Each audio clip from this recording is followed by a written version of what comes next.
बलरामपुर जनपद में भारतीय जनता पार्टी सरकार के 8 साल पूरे होने पर जश्न का माहौल है। राज्यपाल आनंदीबेन पटेल और प्रभारी मंत्री राकेश सचान ने सरकार की उपलब्धियों को जनता के सामने प्रस्तुत किया। राज्यपाल ने कहा कि पहले प्रदेश की सड़कों की स्थिति खराब थी और बेरोजगारी थी, लेकिन अब एक जिला एक उत्पाद योजना और युवाओं को रोजगार के अवसर मिल रहे हैं। महिलाओं को हर विभाग में नेतृत्व का अवसर मिल रहा है। प्रभारी मंत्री राकेश सचान ने बलरामपुर में विश्वविद्यालय और चिकित्सा महाविद्यालय की स्थापना की बात की और भाजपा सरकार की योजनाओं की सराहना की। पेंशन, महिला पेंशन, दिव्यांग पेंशन, इस पर भी पूरी तरह से फोकस है और 300 से बढ़ा करके उस पेंशन को 1000 रुपये भी सरकार ने किया है। आज हमारे युवाओं को स्वयं आत्मनिर्भर बनाने के लिए, उनको रोजगार से जोड़ने के लिए एक महत्वाकांक्षी योजना मुख्यमंत्री युवा उद्यमी विकास अभियान के नाम से हम लोगों ने इसी 24 जनवरी को महामहिम हमारे उपराष्ट्रपति जगदीप धनखड़ जी ने यूपी दिवस के दिन लखनऊ में लॉन्च किया था। आप ये समझिए कि जिसमें 5 लाख का ऋण बिना ब्याज बिना गारंटी और उस पर 10% की मार्जिन मनी भी हम सीधे खाते में भेज रहे हैं। उसमें महिलाओं के लिए, अनुसूचित जाति के लिए, जनजाति के लिए विशेष वरीयता है।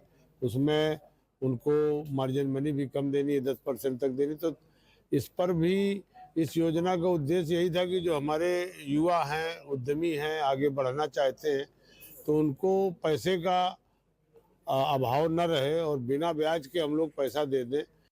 इस समय मौजूद है बलरामपुर जनपद के परेड ग्राउंड में, जहां उत्तर प्रदेश सरकार के 8 वर्ष पूरे होने के बाद सरकार विभिन्न जिलों में अपने कार्यक्रम का आयोजन कर रही है। इसी क्रम में बलरामपुर जनपद में भी कार्यक्रम का आयोजन किया गया है, जिसमें भारतीय जनता पार्टी सरकार के 8 वर्ष पूरे होने पर संपूर्ण जिले भर के विभागों के द्वारा स्टॉल लगाया गया है। आप देख सकते हैं, हम कैमरामैन सहयोगी चाहेंगे दिखाएं कि विभिन्न प्रकार के स्टॉल लगाए गए हैं। यहाँ पे प्रदर्शनी लगाई गई है। ये आप देख सकते हैं, पीछे ये कृषि यंत्र यानी ट्रैक्टर खड़ा हुआ है, यहाँ पर कृषि यंत्र रखा गया है और जो सरकार की उपलब्धियां हैं उसको बताया जा रहा है, जनता को जागरूक किया जा रहा है, सरकार की उपलब्धियों को गिनाया जा रहा है। इसके साथ साथ आज बलरामपुर जनपद में ही बलरामपुर जिले के प्रभारी मंत्री राकेश सचान और उत्तर प्रदेश के राज्यपाल महोदय आनंदीबेन पटेल आई थी, जहां पर एक विस्तृत कार्यक्रम का आयोजन किया गया, जिसमें उन्होंने 2 घंटे तक जनता को संबोधित किया। जिले भर के जो लाभार्थी थे वो आए, लाभार्थियों को चेक का वितरण किया गया, प्रमाण पत्र का वितरण किया गया। 10 आंगनबाड़ी कार्यकर्तियों जिन्होंने उत्कृष्ट कार्य किया था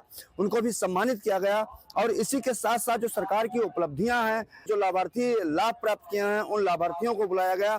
लाभार्थी यहां आते हैं। ओपी यानी वन डिस्ट्रिक्ट वन प्रोजेक्ट के बारे में प्रधानमंत्री राकेश सचान जी ने बताया। इसी के साथ साथ आप देख सकते हैं, पूरे जिले के विभिन्न विभागों के द्वारा स्टॉल लगाया गया है। लोग यहाँ पे आते हैं, प्रदर्शनी में हिस्सा लेते हैं और जो यहाँ पे खरीदार प्रदर्शनी लगाई गई उसका आनंद लेते हैं। साथ ही साथ में कृषि यंत्र में जो छूट है, जो सरकार के द्वारा विभिन्न योजनाएं चलाई गई हैं, युवा उद्यमी योजना चलाई गई है, उसके बारे में भी राज्यपाल आनंदीबेन पटेल और प्रधानमंत्री मंत्री राकेश सचान ने बताया है। इसी के साथ साथ उन्होंने कहा है कि ये 3 दिन का कार्यक्रम है जो लगातार चलता रहेगा और लोगों को यहाँ आने के लिए आमंत्रित भी किया गया है। शाम को 5 से लेकर 8 बजे तक भजन संध्या का भी आयोजन किया जाता है, जहाँ विभिन्न क्षेत्रों के कवि आते हैं, कवि सम्मेलन होता है और यहाँ पर यह कार्यक्रम लगातार 3 दिनों तक चलता रहेगा। उत्तर प्रदेश सरकार लगभग हर जिले में इस कार्यक्रम का आयोजन कर रही है। नेटवर्क 10 के लिए दामोदर शुक्ला, बलरामपुर।